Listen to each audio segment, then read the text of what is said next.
नमस्कार, मैं हूं मृत्युंजय कुमार झा। शाम के 5:30 बज चुके हैं और अगले आधे घंटे तक कमोडिटी मार्केट पर सबसे बड़ी कवरेज जारी है। हम आपको बताएंगे कि आज के बाजार में किस तरह का एक्शन है, कहां पर आपके लिए कमाई के मौके बनेंगे, खबरें कौन कौन सी हैं और उसका इंपैक्ट होगा क्या। तो आज की चर्चा में हमारे साथ मेहमानों का एक खास पैनल है। हमारे साथ हैं वीरेन वकील पैराडाइम कमोडिटी के, अनुज गुप्ता हैं IIFL सिक्योरिटीज़ के, पुखराज चोपड़ा हैं एग्रीकल्चर एक्सपर्ट, अमित खंडेलवाल हैं MD हैं स्टार एग्री के, अनुराग रस्तोगी हैं हेड इब्जा नॉर्थ के लखनऊ से जुड़ रहे हैं, और अशोक वर्मा जुड़ रहे हैं ज्वेलर हैं पटना से, जो आपको ग्राउंड रियलिटी बताएंगे कि 2000 के नोट पर जो फैसला आया है कि इसे धीरे धीरे चलन से बाहर किया जा रहा है, नोट बदली इसको हम नाम दे रहे हैं, तो इसका क्या इम्पैक्ट हो रहा है ज्वेलरी मार्केट पर, क्या ज्वेलरी की डिमांड बढ़ रही है, गोल्ड की डिमांड बढ़ रही है, इस पर हम बड़ी चर्चा करेंगे। लेकिन हम शुरुआत करते हैं एग्री मार्केट की खबर के साथ। और एग्री मार्केट की खबर के साथ शुरुआत इसलिए क्योंकि एग्री मार्केट में चौतरफा बिकवाली का माहौल बना हुआ है। आज आप देखिए ग्वार गिरकर बंद हुआ करीब 1%, जीरे में तेज गिरावट आई करीब 2% लुढ़का, टर्मरिक में 4.5% की गिरावट, कैस्टर में गिरावट, मतलब चौतरफा एग्री मार्केट दबाव में है। कोरिएंडर, कैस्टर जो भी आप देख लें, कहीं पर भी आपको हरे निशान में बाजार दिखेगा नहीं। तो अब सवाल यह है कि आज की गिरावट को क्या नाम दिया जाए। क्या आज की जो गिरावट है ये मार्केट में कमजोर फंडामेंटल की वजह से है या 2000 के नोट से इसका कोई कनेक्शन है, इसी पर हम पहले बात करेंगे। तो मेरा सबसे पहला सवाल पुखराज चोपड़ा जी आपसे होगा। ओवरऑल मैं मार्केट पर पूछ रहा हूं आपसे कि आज की जो, वैसे तो पहले भी मार्केट गिरते हैं बढ़ते हैं, लेकिन आज की गिरावट को हम इस संदर्भ में भी देख पा रहे हैं। आप जरा बताएं सर, क्या आज की गिरावट का कुछ कनेक्शन है 2000 के नोट से एग्री में जो गिरावट आई है? जी मृत्युंजय जी, आज जो गिरावट आई है सारी चीजों में, ये इसे हम जब सब चीजों में गिरावट आती है तो इसे सेंटिमेंट कह सकते हैं कि लोगों की आज मानसिकता हर चीज में मंदी की रही या हर चीज में प्रॉफिट बुकिंग की रही या लॉस की कटिंग रही। वैसे जो 2000 की नोटबंदी है ये इसका असर कॉमोडिटी मार्केट पे मंडियों में कोई खास दिखा नहीं, क्योंकि यदि पैनिक होता तो जैसे पिछली बार नोटबंदी हुई थी उस समय ग्वार 5000 रुपए कुंटल ऊपर बिक गया था, जीरा भी ऊपर बिका था, सौंफ भी ऊपर बिकी थी, नगद कैश पेमेंट से अच्छा इस माल की परचेजिंग हुई थी। पर इस बार ऐसा कुछ नहीं हुआ है, कैश के परचेजिंग के लिए कोई नहीं आया। अच्छा, वरना तो होता ये कि जैसे नोट बंद होता तो जिसके पास बड़े नोट पड़े हों तो माल खरीदने के लिए बाजार में आ जाता कैश पेमेंट कंडीशन से। जिस तरह से सोने और चांदी में लोगों ने खरीदारी की, सोना 17,000 रुपए बिक गया, चांदी 80,000 रुपए बिकी, उस तरह से कॉमोडिटी मार्केट में बिल्कुल भी देखने को नहीं मिला। तो नोट का तो असर नहीं दिखा, पर ये सेंटिमेंट जरूर बना कि सारा ही बाजार एक तरफा पूरा ही मंदी की चपेट में था। जैसा कि आपने बताया कि सारा ही रेड था, हरा निशान कहीं दिखाई ही नहीं दिया। अमरचंद्र जी, ओके, ठीक है। तो आप कह रहे हैं कि इसके पीछे की वजह ये नहीं है। तो अब खंडेलवाल जी हमें आप ये जरा बताएं सर कि एग्री मार्केट का सेंटिमेंट डाउन क्यों है। मतलब मैं ये जानना चाह रहा हूं, जबकि आप देखिए कि जो ग्लोबल हालात हैं उसमें भी बदलाव आया है, बहुत सारी चीजें बदली हैं, उसके बाद भी एग्री मार्केट क्यों प्रेशर फील कर रहा है? मृत्युंजय जी, ओवरऑल पूरा मार्केट सेंटिमेंट ही, जैसा पुखराज जी ने कहा, पूरा मार्केट सेंटिमेंट ही डाउन है। वो आप देखिए जीरा जो फर्म है वो भी आज टूटा हुआ है, हल्दी टूटी हुई है, धनिया टूटा हुआ है, सारी कमोडिटीज टूटी हुई है। अब इसमें ओवरऑल मैं तो यही कहना चाहूंगा कि पूरा मार्केट सेंटिमेंट ही खराब है इस समय। कुछ लिक्विडिटी प्रॉब्लम है, कुछ डिमांड इश्यूज हैं, मार्केट थोड़ा अनसर्टेन बना हुआ है। अच्छा, आप कह रहे हैं कि मार्केट अनसर्टेन है और इसी वजह से बाजार पर एक दबाव दिख रहा है। लेकिन खंडेलवाल जी, एक बात मैं आपसे और पूछना चाह रहा हूं कि क्या अभी आपको लगता है कि आगे भी, मतलब अगले महीने 2 महीने तक एग्री मार्केट का सेंटिमेंट डाउन रहेगा या आपको लगता है कि इसमें कुछ रौनक लौट सकती है?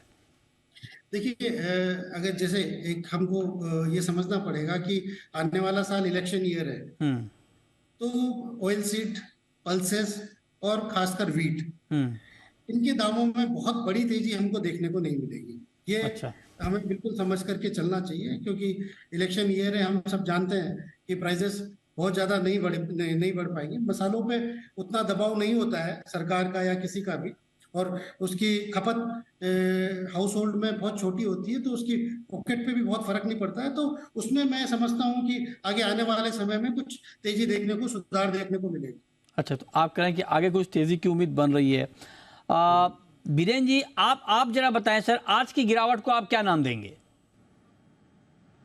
मेरे हिसाब से दो फैक्टर कोर ग्लोबल हिसाब से, एक तो यूक्रेन ग्रेन डील का एक्सटेंशन जो है वो थोड़ा oil seed grain as a whole दबाव वाला है, और खास थोड़ी चिंता चाइना में नया कोविड वेव वापस थोड़ा बढ़ रहा है XBB वेरिएंट का।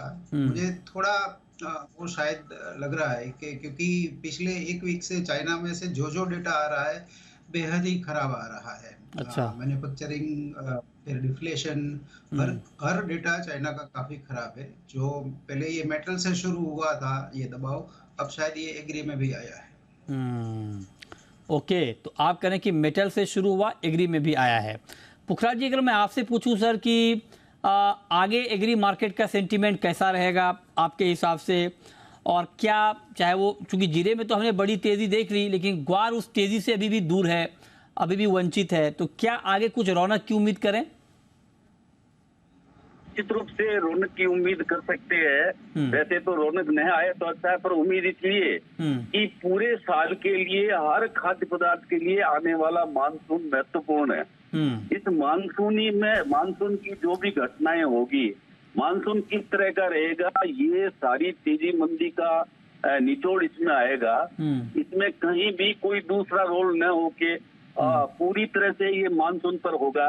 चाहे 2024 का चुनाव हो, चाहे चाइना की स्थिति कैसी भी हो, अगर भारत में मानसून कमजोर रहता है या कमजोरी की कोई बात आती है या अच्छी कोई बात आती है मानसून के बारे में, तो उसका असर पूरे एग्री मार्केट पे पड़ेगा, और पूरे साल भर के लिए ये मानसून है वो एक दिशा निर्धारित करेगा। मृत्युंजय जी, तो बात बिल्कुल ठीक है, आगे चूंकि मानसून एक बड़ा फैक्टर होगा। लेकिन अमित जी, आप जरा बताएं सर, चूंकि आप किसानों से कनेक्ट करते हैं ग्राउंड पे, आपको क्या इनपुट मिल रहा है किसानों से? क्योंकि किसान भी भाप लेते हैं कि क्या किस तरह का मूड मिजाज मौसम का रहने वाला है, तो आप ग्राउंड पर क्या फील कर पा रहे हैं? क्या मानसून को लेकर कुछ डर वाकई है, या उतनी बड़ी चिंता वाली बात अभी ग्राउंड पर दिख नहीं रही है? अमित जी। नहीं, बिल्कुल चिंता सब तरफ दिखाई दे रही है, और जो पहले प्रेडिक्शंस आए हैं मानसून के, उसमें क्लियरली ये बताया जा रहा है कि मानसून कुछ न कुछ कम आएगा, और आगे आने वाले कुछ समय में एग्जैक्ट हमको पता लगेगा प्रेडिक्शन से कि कितना कम आने जा रहा है। किसान उसको लेकर के सतर्क हो गया है, और आजकल व्हाट्सएप और इन सब के मैसेजेस के और इन सब के जमाने में किसान अवेयरनेस, जो नए मल्टीमीडिया फोन्स नए लड़के जो यूज कर रहे हैं किसानों के, तो डेफिनेटली वो उसको बड़ा क्लोजली वॉच कर रहा है। उसी हिसाब से आगे सोइंग पैटर्न वो डिसाइड करेंगे। तो नहीं, अमित जी आप जरा बताएं कि चूंकि अभी एग्री कमोडिटी की कीमतें नीचे हैं, जैसे मैं अगर मक्के की बात करूं, चूंकि मक्के में आपका एक्सपोजर ज्यादा है, 1800 रुपए कुंटल के आसपास अभी मक्के का प्राइस बिहार में जैसे अभी अराइवल है तो वहां पर चल रहा है, तो क्या मक्के जैसी कमोडिटी में कुछ तेजी की उम्मीद की जाए आगे? अमित जी। नहीं जाएगी। हाँ, 1700 से नीचे मक्का नहीं जाएगी, और ऊपर में 2100-2200 तक के भाव इसमें बन सकते हैं। तो डेफिनेटली इसमें जाने के लिए बहुत लिमिटेड साइड है, और आने के लिए 3 से 4 रुपए की जगह है। कब तक का वक्त सर 3 से 4 रुपए आने का है? कब तक? अगले 2 महीने में सर। अगले 2 महीने में। ओके, ठीक है। अब एक सवाल बीरेन जी, मैं आपसे पूछना चाह रहा हूं सर, ग्वार के पॉइंट ऑफ व्यू से मैं आपसे पूछना चाह रहा हूं, ग्वार को लेकर हालांकि मानसून का फैक्टर तो है ही, लेकिन फिर भी आपको क्या लगता है, क्या ग्वार का प्राइस जो अभी हम देख पा रहे हैं ये बॉटम के आसपास है सर? यहां से ज्यादा गिरावट की संभावना आपको नहीं दिख रही है ग्वार में? मैं इसमें पर्टिकुलर वो एड्रेस करता हूं कि जैसे अमित भाई ने कहा, चुनाव का साल है और हर कोई एसेंशियल कमोडिटीज है, तिलहन या दालों या वेट, उस पर गवर्नमेंट की नज़र काफ़ी रहेगी। तो सिर्फ 3-4 कमोडिटी ऐसी बची है जहां रोकड़ कैश का पार्किंग हो पाए। काफ़ी सरप्लस लिक्विडिटी है जिसको हम टूरिस्ट मनी कहते हैं। तो टूरिस्ट मनी के लिए गवार बचा है, धनिया या मसाले कुछ बचे हुए हैं। अच्छा। तो और गवार तो ऑल टाइम ग्रेड है ही, कभी भी उसमें टूरिस्ट मनी आ सकता है और आता रहता है। ओके। तो ये देखते हुए, लिमिटेड ऑप्शन को देखते हुए ऐसा लग रहा है कि जैसे ही अल नीनो पान आउट होगा तो ग्वार में टूरिस्ट मनी की वापसी होगी। ठीक है, ओके। तो आप कह रहे हैं कि ग्वार में इन्वेस्टमेंट बढ़ सकता है, पैसा आ सकता है, तो लिहाजा उसके बाद एक्शन लौट सकता है। तो ट्रेडिंग की स्ट्रेटेजी अनुज जी, ग्वार में, जीरे में, टर्मरिक में इस वक्त क्या होनी चाहिए? मतलब देखिए, सेंटीमेंट थोड़ा सा नेगेटिव यहाँ पर होता हुआ दिखाई दिया है। तो मैं तो अभी फिलहाल सेलिंग साइड में रहूँगा, क्योंकि एक तो मॉनसून सामने है और दूसरा जो 2000 के नोट का जो हुआ है उससे भी थोड़ा सा एक नेगेटिव सेंटीमेंट दिखा है। तो मेरे हिसाब से मार्केट में भी थोड़ा सा एक सेलिंग प्रेशर आ सकता है। यहाँ पर अगर हम जीरे की बात करें तो जीरा में मैं बिकवाली की कॉल देना चाहूँगा। करीबन 45,000 के आसपास बिकवाली करें, 46,100 का स्टॉप लॉस लगाएं, टारगेट नीचे करीबन 43,000 तक देखने को मिल सकता है। और अगर ग्वार की बात करें तो यहाँ पर भी मुझे लगता है कि बिकवाली देखने को मिल सकती है। 5550 के आसपास बिकवाली करें, 5650 का स्टॉप लॉस लगाएं, 5300 का टारगेट देखा जा सकता है। अच्छा, ठीक है। अच्छा पुखराज जी, एक सवाल मैं आपसे ये पूछना चाहता हूँ कि एग्री मार्केट में ठीक है, फंडामेंटल तो अपना रोल प्ले कर ही रहा है, लेकिन वॉल्यूम बढ़े, कामकाज बढ़े, इसके लिए आपके हिसाब से इस वक्त क्या जरूरी है? देखिए, वॉल्यूम बढ़े, कामकाज बढ़े, इसके लिए सबसे पहले तो बड़ी जिम्मेवारी बनती है एक्सचेंज की। मृत्युंजय जी, एक्सचेंज व्यापारियों के साथ मिलके, जो रियल कारोबारी है उनके साथ मिलकर बातचीत करे, उसमें क्या समस्या है उसके आगे बढ़ाने की ओर प्रयत्न करे। भाई ये तो नहीं हो सकता ना कि आप किसी तरह का कोई प्रोग्राम रखे बड़ी सिटी के अंदर, वहाँ पे कुछ लोग इकट्ठा हो जाए और आप अवेयरनेस करना चाहे, तो इससे तो अवेयरनेस होगी नहीं। एक्सचेंज की भूमिका तो महत्वपूर्ण हुई है। लोगों का रुझान जो घटा है एग्री में, उस घटने के पीछे इन लोगों को सोचना चाहिए कि हमें कुछ न कुछ ऐसा करना चाहिए ताकि इसके अंदर लोग शामिल हो। आज किसान इससे दूर हो रहा है, ट्रेडर इससे दूर हो रहा है, लोगों की कोई रुचि नहीं है एनसीडीएक्स के प्रति, एग्री मार्केट के प्रति। ये साबित इस बात से भी होता है कि 500-600 करोड़ का सिर्फ वॉल्यूम है। ये वॉल्यूम एकदम नगण्य जैसा वॉल्यूम है। ऐसा वॉल्यूम ही नहीं है कि इस पे चर्चा करके हम ये सोचे कि इस बाजार के अंदर वर्ल्ड वाइज कोई रोल है या इंडिया वाइज कोई रोल है या मानसून वाइज कोई रोल है। ऐसा लग ही नहीं रहा है मृत्युंजय जी। अच्छा, ठीक है। अमित जी, आप जरा बताएं सर, क्योंकि आप तो पॉलिसी को भी बड़ा क्लोजली ट्रैक करते हैं, आप हमें जरा ये बताएं कि आपके हिसाब से इस वक्त एग्री मार्केट का सेंटिमेंट मजबूत हो, उसको लेकर क्या कुछ होना चाहिए पॉलिसी के फ्रंट पर या बाकी फ्रंट पे, आपके हिसाब से क्या जरूरी है इस वक्त? देखिए सर, हमें इसके लिए कमोडिटी टू कमोडिटी को एनालिसिस करना पड़ेगा। जैसे पिछली बार भी आप ही के शो में सब लोगों ने ये डिमांड की थी, सी भी डिमांड कर रहा है कि ड्यूटी लगाई जाए ऑयल पे, तो उससे थोड़ा इंडियन मार्केट बूस्ट हो। इसी तरह स्पाइसेस में एक्सपोर्ट प्रमोशन किया जाए। तो देखिए, कमोडिटी टू कमोडिटी हमको future trading sir, future trading जो अभी ऑयल सीड में बंद है, पल्सेस में बंद है, आपको लगता है कि वक्त आ गया है शुरू कर दिया जाए इसको?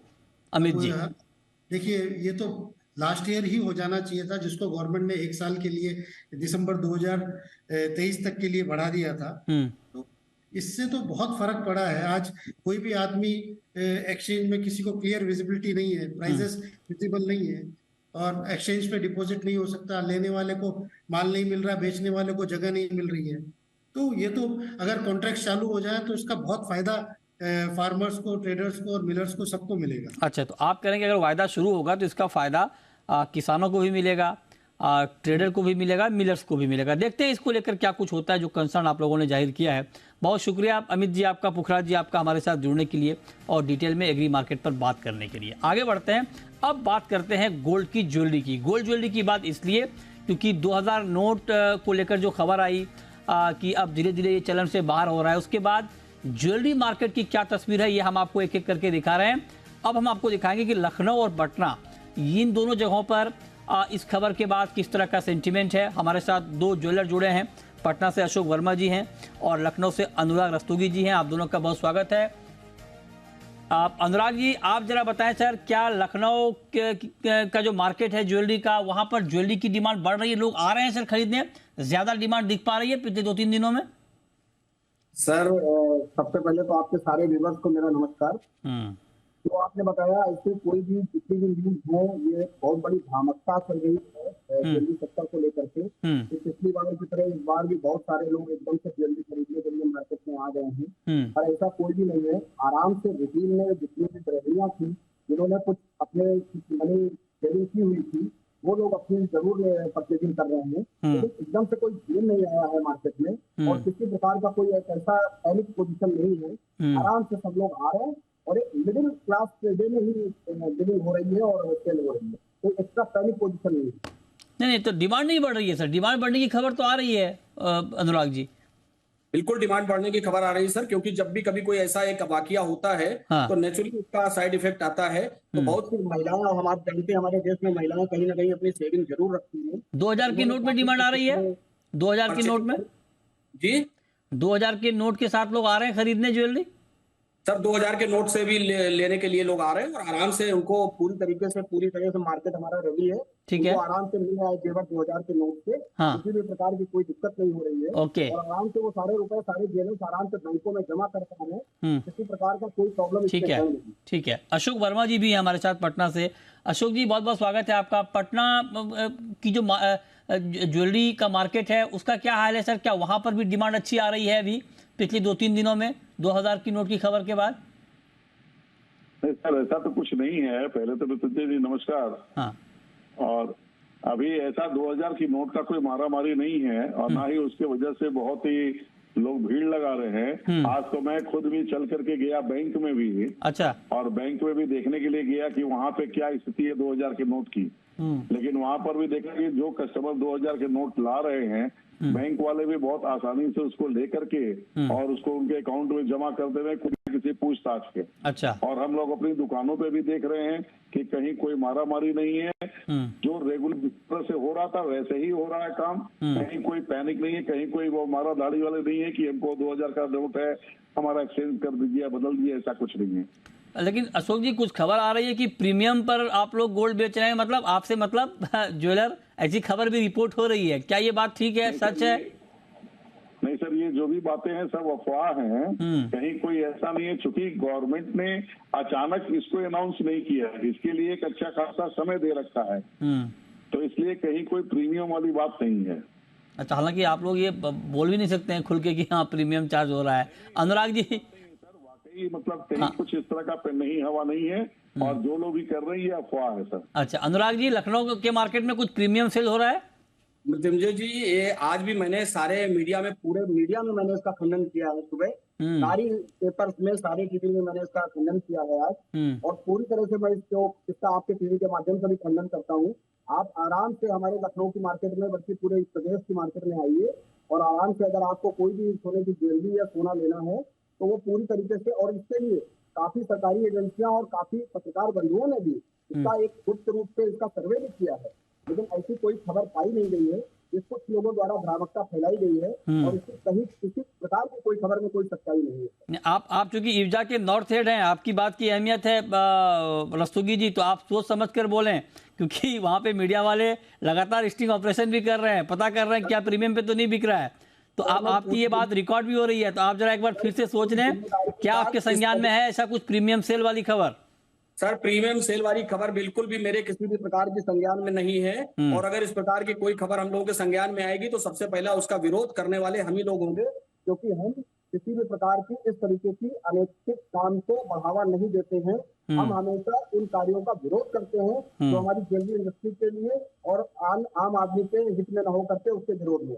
ठीक है अशोक जी, अभी भी आप भी यही बात कह रहे हैं कि वहां पर भी ऐसी कोई बात नहीं है, लेकिन चूंकि कल से ऑफिशियली एक्सचेंज शुरू होगा नोट का 23 तारीख से, तो ऐसी कोई सुबुगाहट या इस बात की कोई आशंका आपको दिख रही हो कि हाँ वहां पर ऐसा हो सकता है, इसको लेकर आप अलर्ट कर रहे हैं अपने ज्वेलर भाइयों को?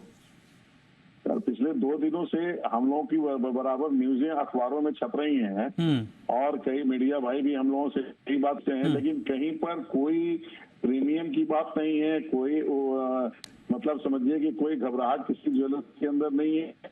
तो अपने 3 वर्क कर रहे हैं, वही कर रहे हैं। कहीं कोई अगर कोई लेकर के भी आता है तो सहर्ष उसको स्वीकारते हैं, और नहीं लेकर के आते तो भी कोई दिक्कत नहीं, कोई प्रीमियम वाली बात नहीं है, कहीं कुछ भी नहीं है। सारे हमारे ज्वेलर्स भाई बहुत ही सचेत, कहीं कुछ भी नहीं। ओके सर, चलिए, बहुत शुक्रिया अशोक जी आपका और अनुराग जी आपका हमारे साथ जुड़ने के लिए और इस खबर पर बात करने के लिए। आगे बढ़ते हैं, अब बात करते हैं कि आज के बाजार में आपको करना क्या है। अनुज जी, गोल्ड का मार्केट आज के लिए आपको कैसा दिख रहा है और इस वक्त गोल्ड में किस तरह का ट्रेड आप रिकमेंड करेंगे, क्या करना चाहिए गोल्ड में?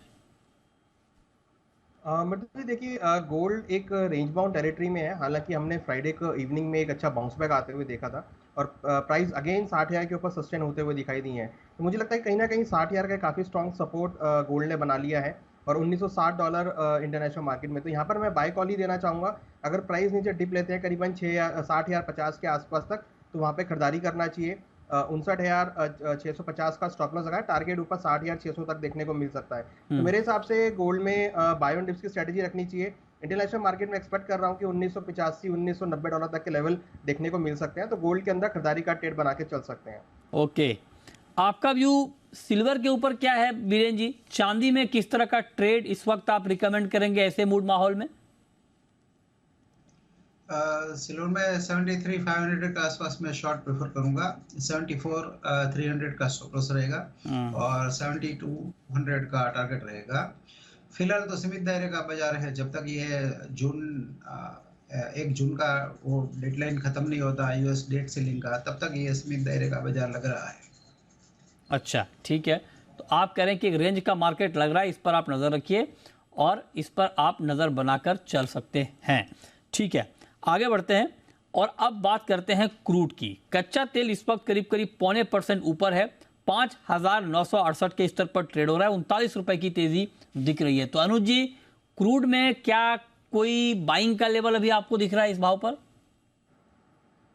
देखिए, बिल्कुल क्रूड एक अच्छे सपोर्ट के आसपास है और जिस तरीके से कुछ ऑप्टिमिज्म दिख रहा है यूएस डेट सीलिंग के ऊपर, तो उससे काफ़ी हद तक क्रूड को सपोर्ट मिलता हुआ दिखाई देगा। तो मुझे लगता है कि क्रूड में अगर प्राइस नीचे 5,920 5,950 तक मिलते हैं, मीन्स करंट रेट से 15 से 20 रुपए की गिरावट आती है तो खरीदारी का ट्रेड लेना चाहिए। 5840 पे स्टॉप लॉस लगाए, टारगेट ऊपर 6,050 से लेकर 1,100 तक देखने को मिल सकता है। तो मुझे लगता है कि क्रूड के अंदर अपॉर्चुनिटी है, लोअर लेवल्स पे है, तो यहाँ पे खरीदारी का ट्रेड 15 से 20 रुपए का डिप ले तो करंट रेट से खरीदारी का ट्रेड बना सकते हैं। ठीक है, तो ये राय आपकी हो गई कच्चे तेल के ऊपर, इस पर आप नजर रखिए। बीरेन जी, ओवरऑल मेटल का मार्केट अभी आपको कैसा लग रहा है सर? और मेटल में कोई ट्रेड आपको लगता हो कि जहां पर करना ठीक रहेगा?